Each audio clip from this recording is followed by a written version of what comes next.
president himself indicated when he was sworn in July that he will print another trillion. And I think we have done around 50% of that now. So there is another half to go. In terms of 2022, I think the fourth quarter is going to be quite a negative one, especially if you compare it year on year to where we were last year. We're looking at the treasury yields coming down below 25%, and post DDR, the domestic debt restructuring, we are looking at interest rates coming down below 20%.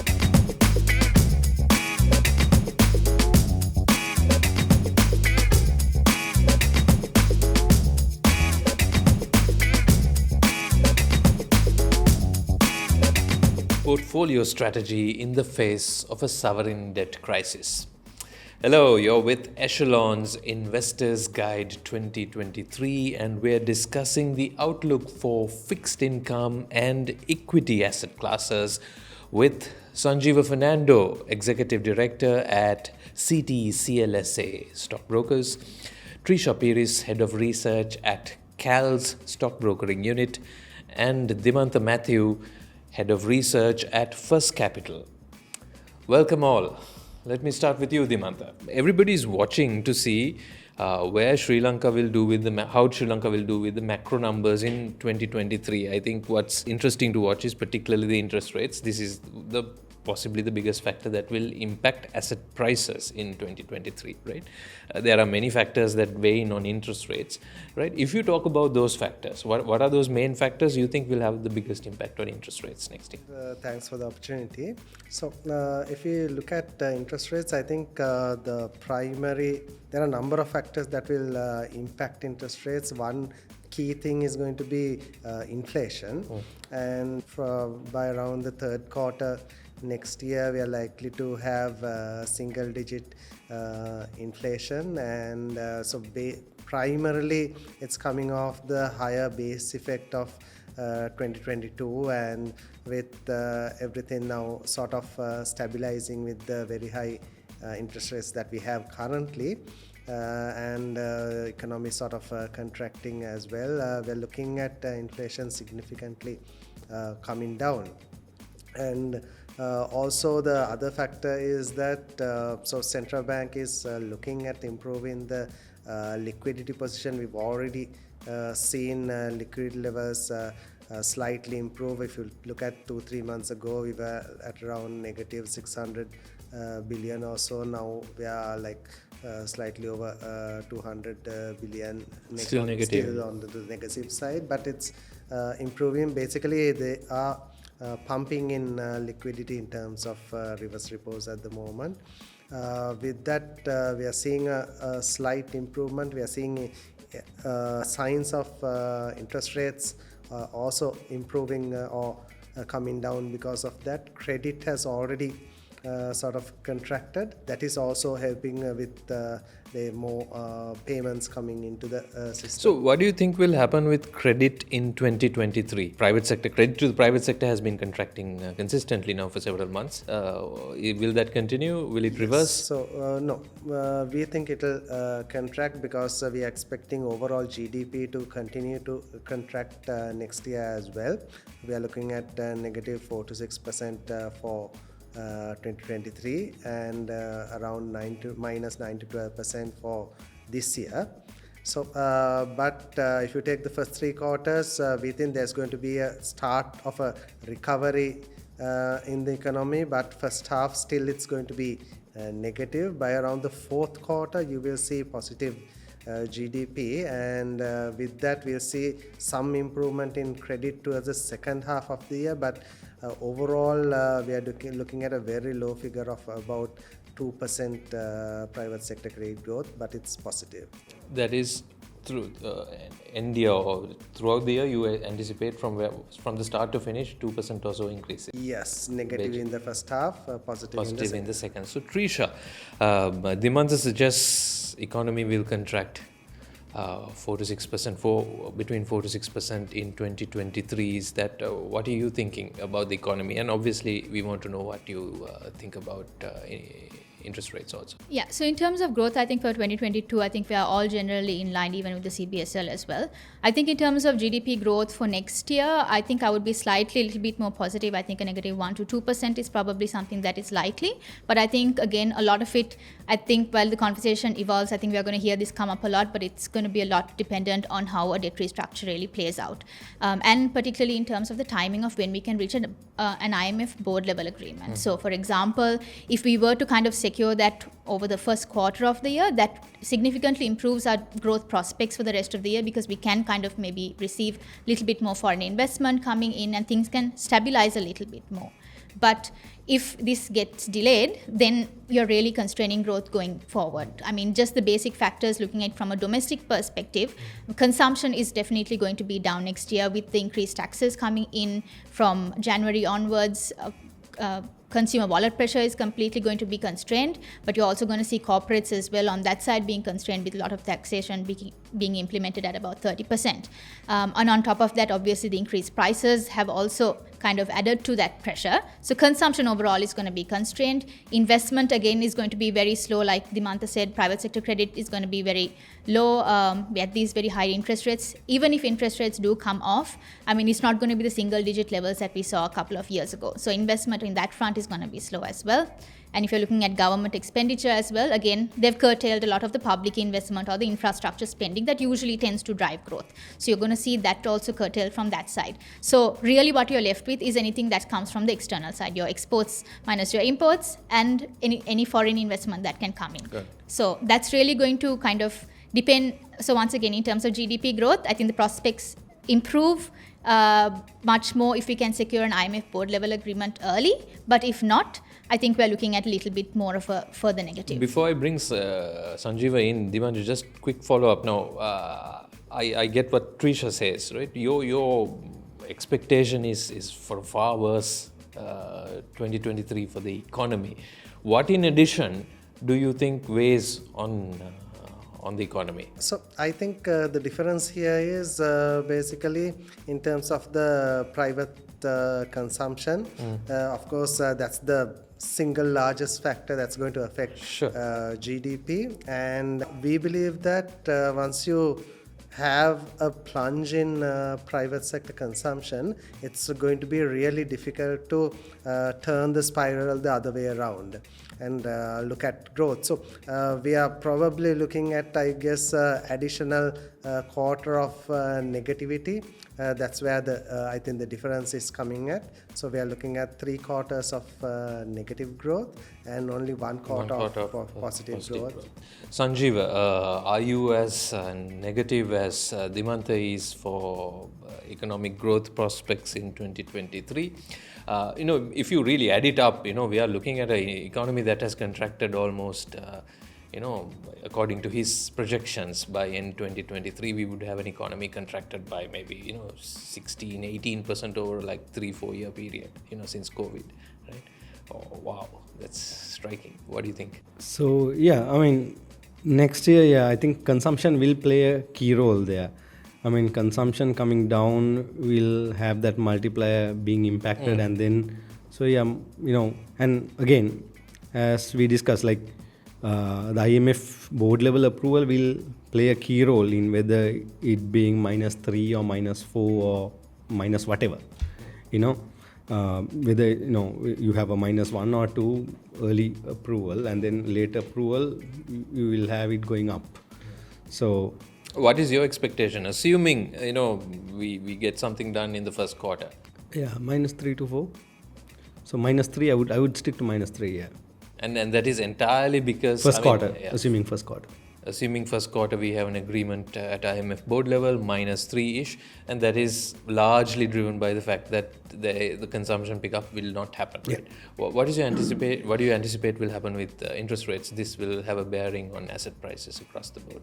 Yeah, so we had interest rates going up by 20% this year for AWPL and 12-month T-bill. Now, I mean, I think going forward, if we are again assuming that first quarter IMF board level approval, then we will have, as soon as that happens, we will have the risk premium attributable to Sri Lanka coming down because of now having a agreement as opposed to not having one.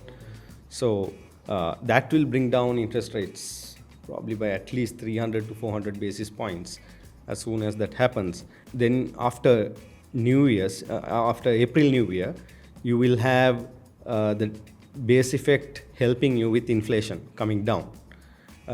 So then, yeah, so interest rates probably could be taken down by 50%, which means, current 30% could come down to 15% by end of the year, next year. Right. Trisha, what do you anticipate will be in interest rates by end 2023, 1 year from now? So I think interest rates, again, are going to be very dependent on domestic debt restructure or not. I think right at this moment, there's about a 10 to 12% premium that's really been attached to what is supposed to be a risk-free investment, but the fact that there's a possible domestic debt restructure of it has added on this risk premium.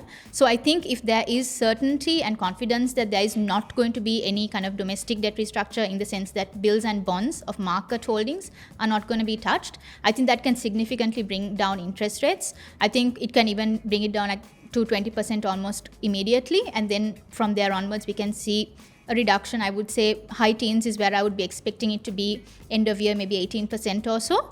I would say within the range of 15 to 20%. Right. So doesn't that mean that's some impetus towards consumption, right? Right now, whether it's in consumers, individual people or companies, they are constrained by the interest rates. Absolutely, there is nothing they can do. But that would change the picture.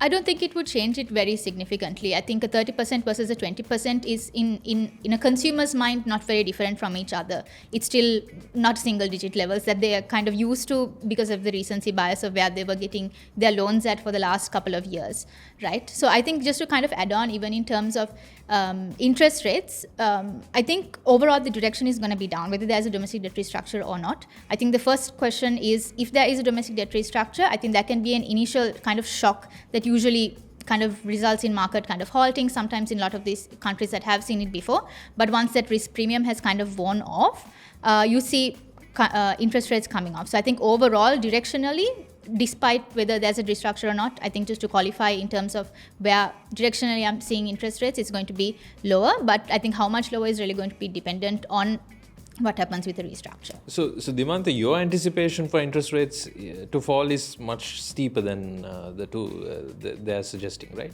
So earlier we were talking about time horizons in terms of interest rates, like December this year, June next year. Right. But the real time horizon should be basically post IMF and post debt restructuring. Domestic debt restructuring. Domestic debt restructuring. So what we are looking at in terms of post IMF board approval, we are looking at the treasury yields coming down below 25%.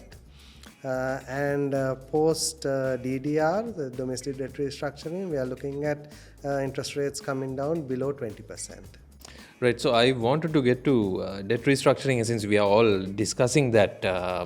You talk of domestic debt restructuring as if it's a foregone conclusion that it will have to be done. We'll leave the T-bills. I don't suppose that is going to face a restructuring. So we are talking about the T-bond stock, the larger part of the debt. Is it a foregone conclusion that there will have to be some restructuring? So we feel that there's only a 20% probability that there's going to be domestic debt restructuring, because there's significant issues in domestic debt restructuring. If you take Sri Lanka, the exposure to banking sector is severely high, and we've seen even IMF white papers being done where IMF even doesn't advise to go for a domestic debt restructuring. They name a number of examples stating that where recent examples where domestic debt restructuring is done, they've gone through banking crises.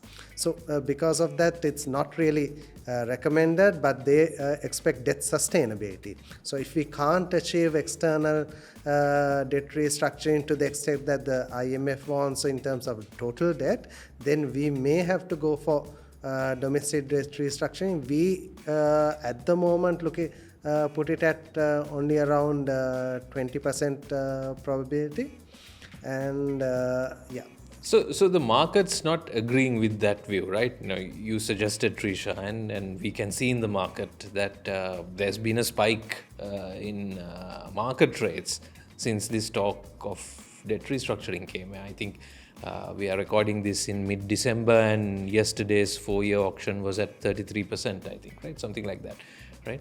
People suggest there's a premium immediately attached to potential debt restructuring. So why are your views different to that of the market, you think? I think it's purely just risk because there's so much uncertainty right now, and I think that's essentially what's been pricing. I think no one really knows what's going to happen. There's radio silence from the side of the central bank, so no one really knows whether domestic debt even is on the table in the discussions with external creditors, and that's really what it's going to come to. I think I would agree with Dimantha's point in terms of what the IMF would recommend in terms of whether there should be a domestic debt restructure or not. I think even the IMF papers do state that the costs shouldn't outweigh the benefits of a domestic debt restructure. Right. And in the sense that if there is instability in the financial system that kind of impedes further repayment down the line, that's not something that should be considered. But I think the reason that we brought it onto the table now is that over the last, say, 6 to 8 months or so, there's been an increase of about 2.5 trillion in terms of the overall government's debt stock, in terms of bills and bonds,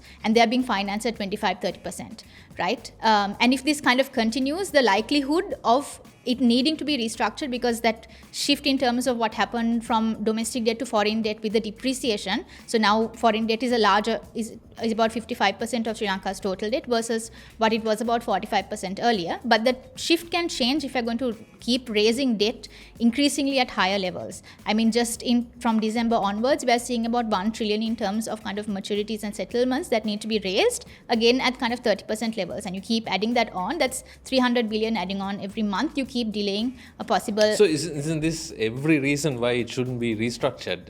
If the rates are not going to come off so fast, right? If it's going to take a year and you are going to add trillions of rupees into the debt stock simply for that reason, isn't that a logical reason to do this?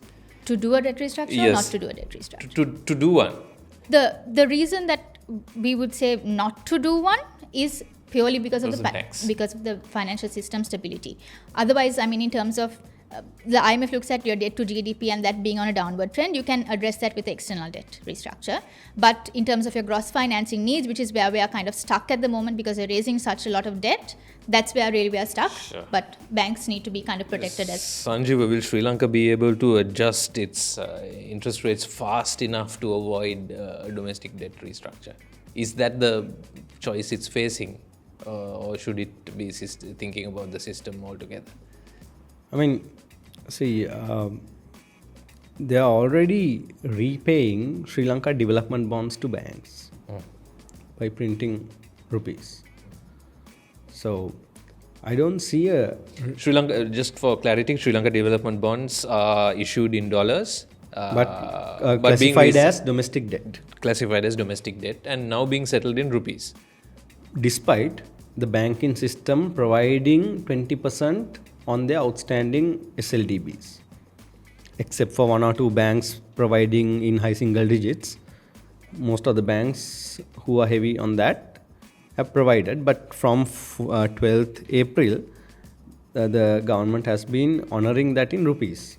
Right. When you say providing, you're referring to provisioning. Yes. 20% provisioned on SLDBs. Okay. They've been paying it in rupees. Okay. And, although, when it comes to sovereign bonds, most of the top big listed banks, they've provided around 30% or some close to 28% or something, and maybe some mid-sized banks providing 25% or something. So that's where it is. I mean, just to give you another perspective, some Pakistani bank that has invested in international sovereign bonds have provided 40% already in their books. That's Sri Lankan bonds. So they are expecting a 40% haircut on that.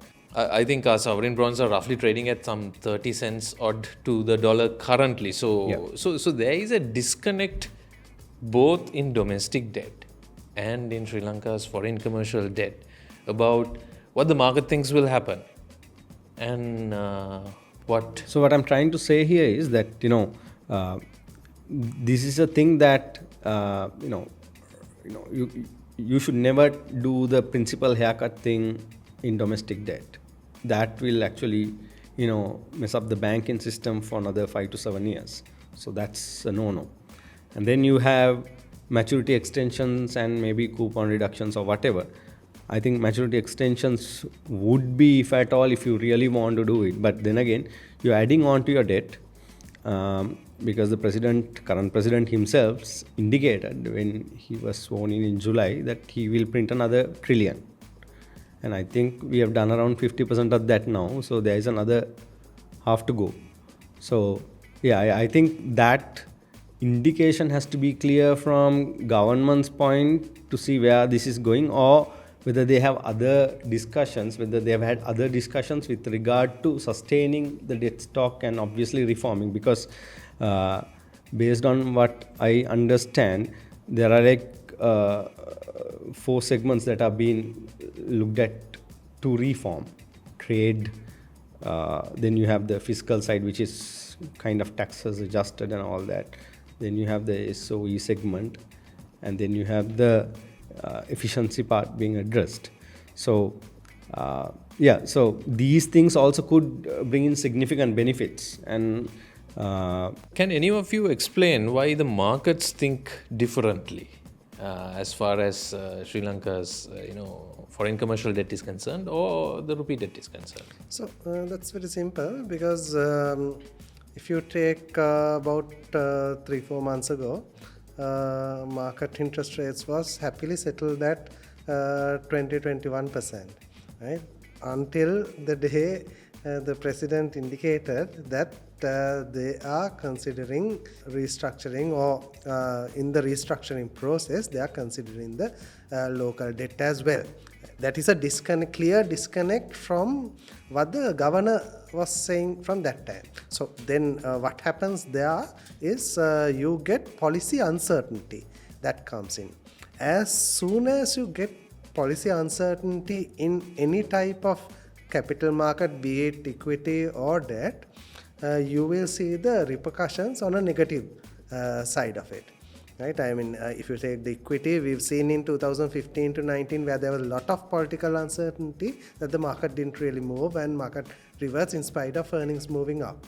So here also we saw interest rates significantly adjusting upwards as soon as those comments were made, which created policy uncertainty. Okay, so let's talk about the big asset class that you all analyze, and that's equity, right? Let's talk about the impact on that asset class of interest rates and what is happening in the economy, the demand situation, right? I'm just asking you broadly to comment. Shall we start with what you anticipate will happen with earnings in 2022, the year in which we are in right now? I think about 3/4 of earnings are mostly out. So what will be the outturn in 2022? I'll start with you, Trisha, and what do you think will happen in 2023 in terms of total market earnings?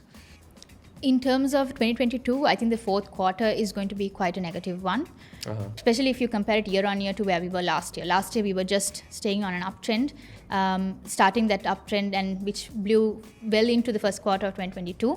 This year, I think we are going to be on quite a bit of a negative footing, and that going into the first quarter of next year. Again, base effects, if you look at it year on year terms, I think we are going to be looking at a year on year negative. But in nominal terms, we're seeing, obviously, because of inflation, we've seen a lot of companies reporting very positive earnings. They've all revised their prices. There's been a volume hit across a lot of the segments, but nevertheless, they've been able to kind of report quite positive results, particularly on an operating profit kind of level. I think next year as well, year on year, it's going to be overall maybe 5 to 10% up, but there's going to be pressure on the bottom line. I think margins are definitely going to squeeze. There's a lot more finance cost being factored in, as well as the taxation coming in. So bottom lines, I think it's going to be a squeeze, but overall, I would still think from a top line basis, when you think of inflation, how high it has gone, it's still going to be year on year up. I would say maybe 5 to 10% or so. So earnings in 2023, you think will be up 5 to 10%. What do you think they'll settle in 2022 at? 2022, I would think... if you don't have a number, that's fine. Yeah, at the moment, I wouldn't have a Okay. number. I mean, if you take the calendar year, Yes. 2022, yeah, I think we would also go with the thesis that fourth quarter will be relatively low, but earnings growth wise 66%, because we've done the first three quarters good with inflation coming in, earnings being inflated. With money printing, technically 2021 earnings growth was also 96%. Right. So this time 66%, that's our forecast. But I mean, this is just adding a small percentage for the fourth quarter. And then I'm looking at around 23% for next year, because still there's going to be some printing continued, catered. So But it look- this year, if you look at that 66%, exchange gains also played a role also. So No, this not next many year- companies would be exposed to exchange gains. Not many listed companies, because there aren't many exporters. Just a few. Yeah, we could agree to disagree on that. Okay, no, you if tell if me. you look at banks made massive gains. I mean, Right. Just to understand this, so these gains, these earnings gains have been done by companies mostly on on value increase, that is raising prices versus greater volume. They've seen a shrinking businesses, right? So it looks like, if somebody suggests that, hey, it looks like companies have weathered this quite well, because if their earnings are rising, is that a fair way to sort of assess or summarize what's happened in the last 2 years? You said 2021, 96% earnings up, and 2022, 66. yeah. That's a phenomenal rise in earnings. Yeah, I mean, but you also have to look at the amount of money printed, since the onset of COVID from March 2020 to date. I think it's close to 2.5 trillion worth of money printed. So where did all that money go? So I think it has to go to some asset class. And the notion, obviously, even maybe to an extent now also, was that maybe property would have been highly priced, as opposed to obviously the significant low levels you saw in 2013 and all that. So then you had to, we had three asset classes, right? Fixed income and equity and then property. So if you think that, your fixed income was not giving you any return, I mean, I'm talking about the past few years during COVID, when you had like 4%, 5% interest rates, and then property valuations like going off the roof, then you had nowhere but to, that printed money that had to go to some asset. So, and then, corporates also benefited, obviously. Okay. Dimantha, same question. Earnings 2022 and forecast earnings 2023. We are actually more pessimistic on that. So for this year, 2022? Yes, 2022, we are looking at only about 45% overall growth in earnings, and obviously bulk of that coming in the first couple of quarters, with the exchange gain coming in for companies like LOLC Group, banks, as Sanjeeva said. So we think the fourth quarter is going to be quite bad. And then next year is the year basically that we are likely to see the real hit coming in earnings, because even the tax rates are much higher. So we are looking at negative earnings growth. We're looking at negative 18% for next year, that is 2023, and then recovering in the following year to around 20% plus.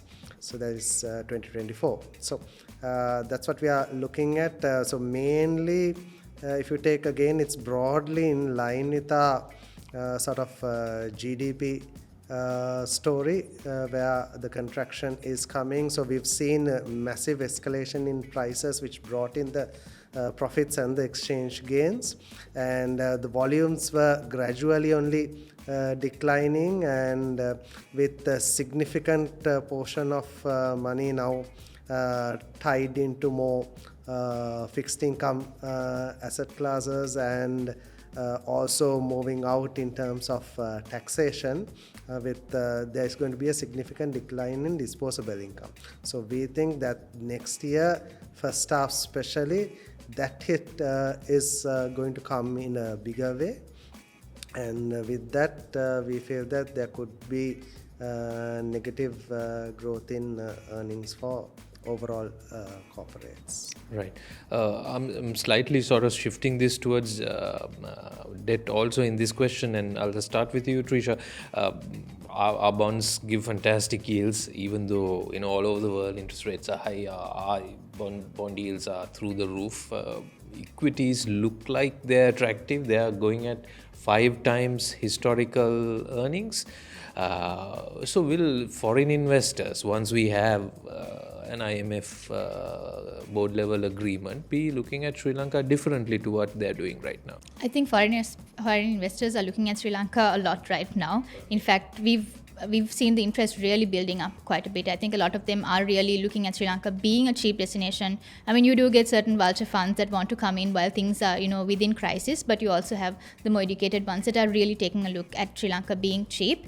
I think they're not ready to deploy money yet. There are a couple of reasons why. I think one is they're really waiting for some kind of board level agreement or some kind of assurances on that front, but they're also kind of wondering when will the capital controls kind of be taken off so that they can move their money in and out. So that's really, I think, the clarity that they are waiting for as well. But I think foreigners are definitely viewing Sri Lanka a lot more positively. Right now, I think a lot of the exchange rate risk, which was previously there, is no longer there anymore as well. So I think foreigners, and in fact, this is something that you do see in a lot of countries that go through these restructure phases, is where these portfolio inflows start actually flowing in year of a restructure or the year immediately after. Right. So I think Sri Lanka is going to see that trend as well. And that's why I think we expect a little bit more kind of positive GDP growth on that front, because we're expecting a little bit more foreign investment really coming in maybe towards the end of the year or start of 2024 even. Is that in line with what you're also thinking, Sanjeeva? You're nodding your head, Yeah. Right. Dimantha, are you that optimistic about foreign investment? Yes, actually, broadly, yes. So we've already seen the foreign money coming to the equity and also the debt front, but we don't think it's going to come in as FDI, but it'll more or less at the start likely to come in as hot money into the capital markets, basically the debt capital market and the equity capital market, probably at the initial phase. So probably for 2023, we feel that that will be the hot money that will flow in and into both the capital markets. I think probably there could be a bit more priority into the fixed income market, because we are looking at 30% plus interest rates at the moment. But of course, as Trisha suggested, we've seen both capital markets in almost all other destinations that are going through this kind of crises perform with the IMF coming in and with the restructuring happening, starting to significantly perform. So definitely foreign investors are looking at cashing in on that. I mean, there seems to be a very ambitious reform program on the table currently, right? Yeah, let me also add in go ahead, to go that, ahead. because we are looking at the other markets, like going at Peires of 10 to 15 between those numbers, and our one is actually 4.9 or 5 times versus 13.6 times last year. So there is a significant you have a very cheap bargain, and as soon as you have IMF board level approval, I think you can buy a bank 30% of its book right now. So the peak of the financial system was around 2.8 times in 2011. So even if you think 1 to 1.5 times, that's like 500% gain. But amidst all the challenge. Right. So since we're talking banks now and valuations and books, sounds still risky, because we don't know what the outcome of domestic debt restructuring will be, and that's significant, right? Banks hold 30% of the issued treasury bonds, I think. So maybe that price reflects that. Yeah. I mean, they've come down significantly. I mean, if you look at the banking counters, listed counters, they've come down significantly, like by 50%. I mean, They were even before pre-crisis, banks were going at 1 times book ish, right? yeah. And lower, or lower, not more. You referred to 2.5%. When was that? For 2.5 times. So 2.8 times or 2.5 to 2.8 times was 2011 Right. February. Okay. So that was the peak. But then, theoretical economic books say that you can't sustain 3 times price to book for a balance sheet based company. So, okay, even if you think of the average 1.5 times, we are at 0.3 times. So that's like 5 times. I mean, that's the very optimistic scenario. Even if you actually create to a book level, that's like 3 times.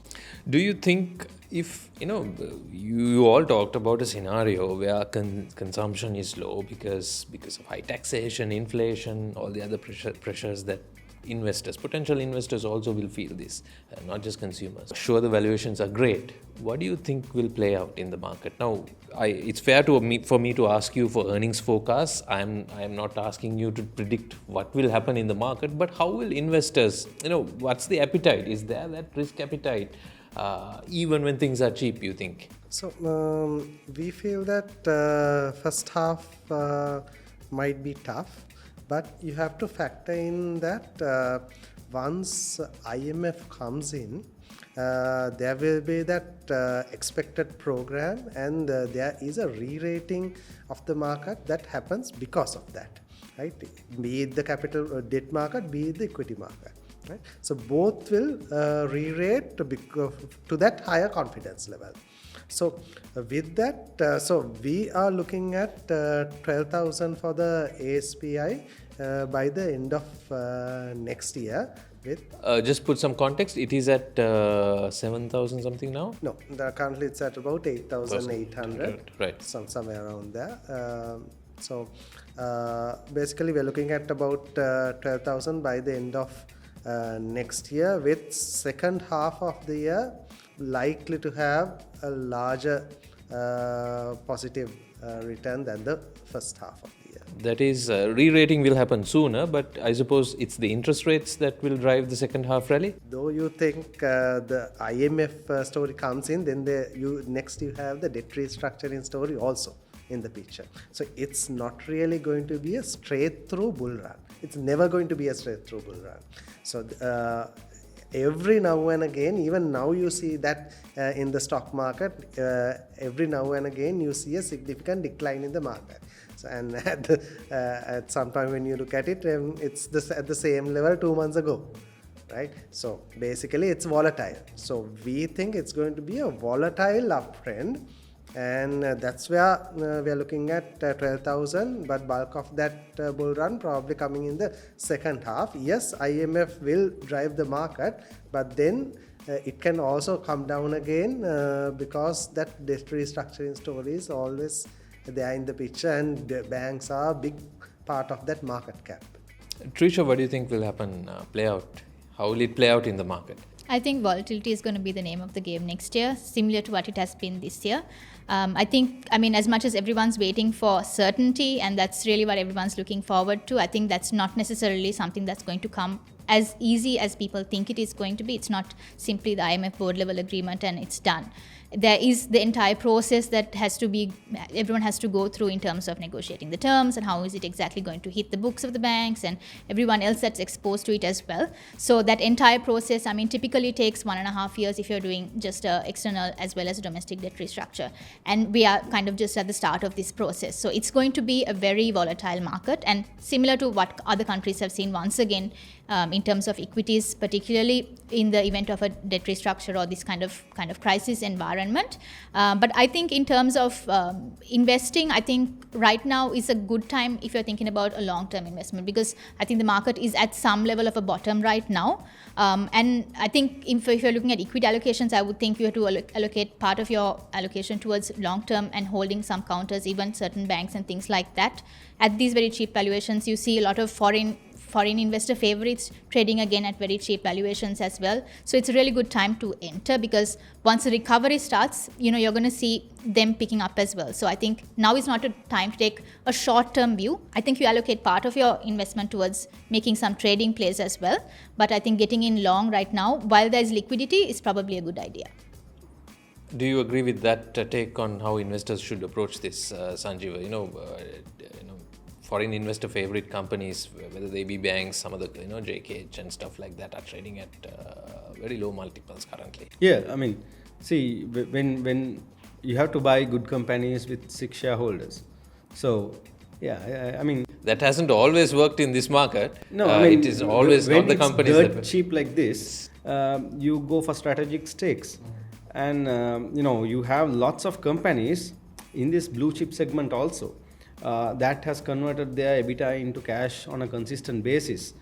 Be it your JKHs, Pens, CTCs, Nestle's, and even Dialog actually for that matter. Plantations like whatever. So those have continuously converted the EBITDA into cash, and in tough times you tend to prefer counters like that. When you just to demystify that concept, when you say convert EBITDA into cash, you're talking about the ability to pay dividends and stuff like that. Cash also.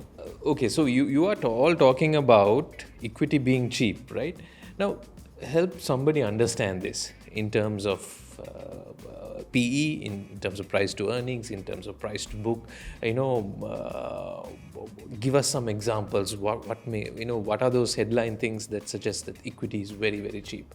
Price to earnings, you suggested, was around five times historical, right? And if you are forecasting earnings, 5 times on 2022 earnings, and maybe 4 point something for next year, based on current market capitalization. So you are forecasting a dip in earnings, Dimantha. So if you again, are companies then cheap?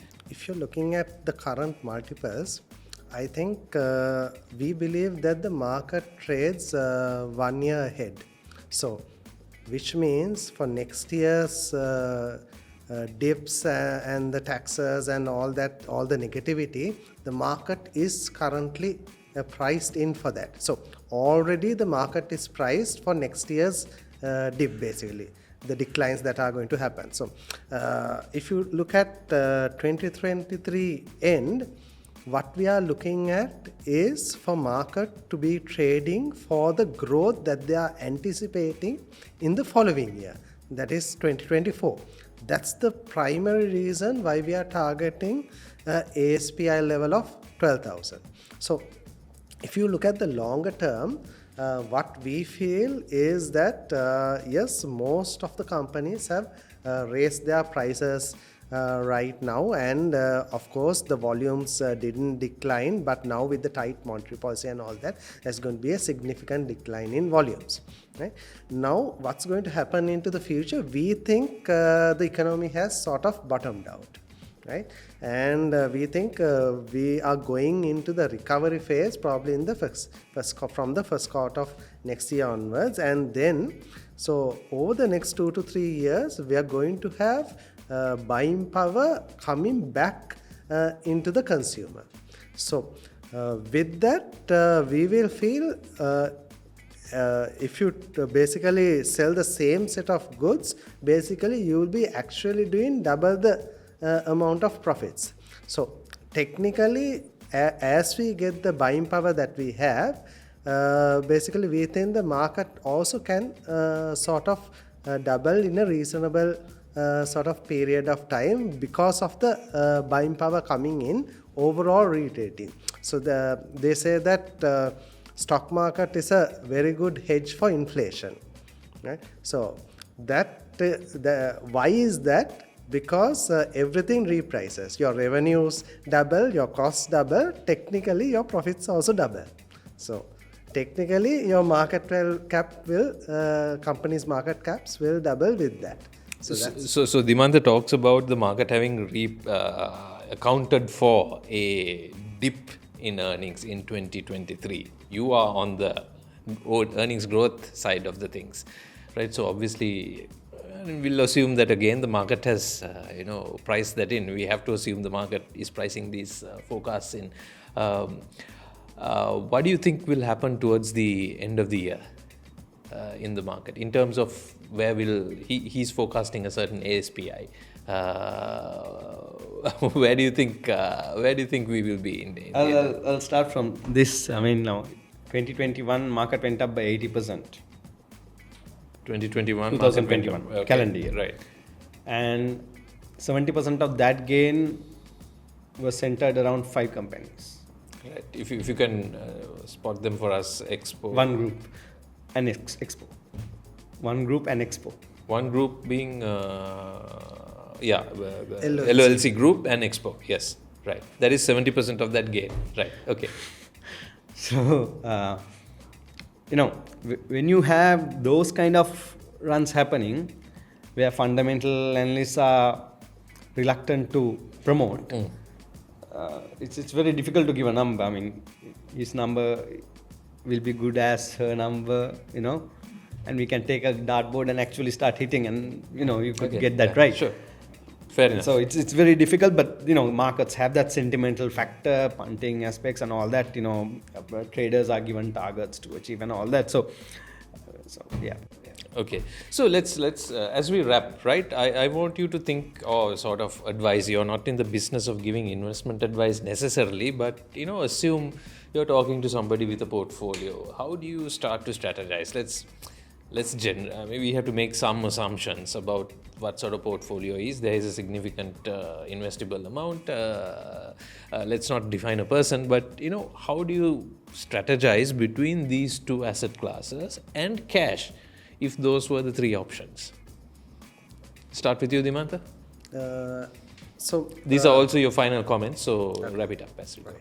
So we feel that fixed income investments are significantly attractive if you can basically invest money, not do anything and earn 30%. We think basically that's where bulk of your money needs to go. Basically 3.5 years you double your money. Even in spite of debt restructuring, we think that investor should take that risk, because take out 10% for debt restructuring, you still have 20% plus. In history, last 20-25 years, we've not seen this kind of interest rates. Very, very rarely have we seen that, probably in 2008. Right? That's also 20%, but not 30%. Right? So basically, we think 80% of your investment should go into fixed income investments, and about 20% of your investment probably should go into equity, because equity, we feel, is difficult to perform inside this kind of a high interest rate scenario, and corporates are going to find it very difficult to make money also. So in terms of equity, we think again, since it's difficult to make money in this kind of environment, we think you need to go into more defensive counters. We are basically very positive on the energy sector and the hotel sector at the moment, right now, and then going into next year with recovery targeted, we are looking at positively on the food, beverage and tobacco sector, and once debt restructuring is done, probably into the banking sector as well. Brilliant. Trisha, can we come to you with the same questions? How do you allocate a portfolio, broadly speaking, across fixed income, equity, and if at all cash? So in terms of fixed income, I would say a majority of my portfolio would go there. I'd probably say a more conservative number of around 60%. I would say a majority of that I would again allocate towards treasury bills. I think there is several examples of even recent restructurings where treasury bills have not been restructured. So I think that's a pretty safe bet going at 30% right now. So I would probably go maybe 40% on bills and 20% on long-term bonds. There is the risk of debt restructure, but again, if you even take a haircut, again, many examples where individuals have been excluded from being restructured. So there you could still get a 30% for a 10-year bond or so, and that's an amazing return to kind of sit on for the next 10 years. The rest of your portfolio, again, I would go into maybe equities. I think maybe cash is not the best thing at the moment given how high inflation is. I mean, even for next year, while we're talking about inflation going down, I think on average it's still going to be about 25% if you look at it, again, being single digits end of next year. So in terms of equity, I would say 30% in terms of long-term strategic stakes, and maybe leave about 10% or so in terms of making some trading plays, because there's a lot of money to be made there as well, particularly to play the volatility. So that's kind of how I would go about in terms of an overall allocation perspective. In terms of sectors, I would say that I'm a little bit more positive on. Right now, I would say the ones that have, stood the test of time, again, defensive counters, the conglomerates, the ones that, the foreign favorites that we know. Yeah, I think the next run is really going to be driven by a lot of foreign investment coming in. So you want to be kind of positioned over there. I think some dollar exposed companies, while we're talking, I mean, we didn't mention anything about the global side, but there is a global possible recession coming in. But there is also the recovery that stands at the end of it. I think a lot of the ones that are exposed to exports are right now trading very cheap because of the prospect of a recession. So I think you buy them now and hold them for the global recovery that we'd hopefully see in maybe 2 to 3 years' time. And I think that's where I would position myself. Sanjeeva. So, I mean, let's go 50-50. And if you take equity, then the beneficiaries will be guys who trade in fixed income. So, they will start gaining, and banks and fixed income companies who are listed in the market will benefit. So that's one area. And then if you take the consumption segment, they will have to cut down their margins because of the taxes and reduction in disposable income.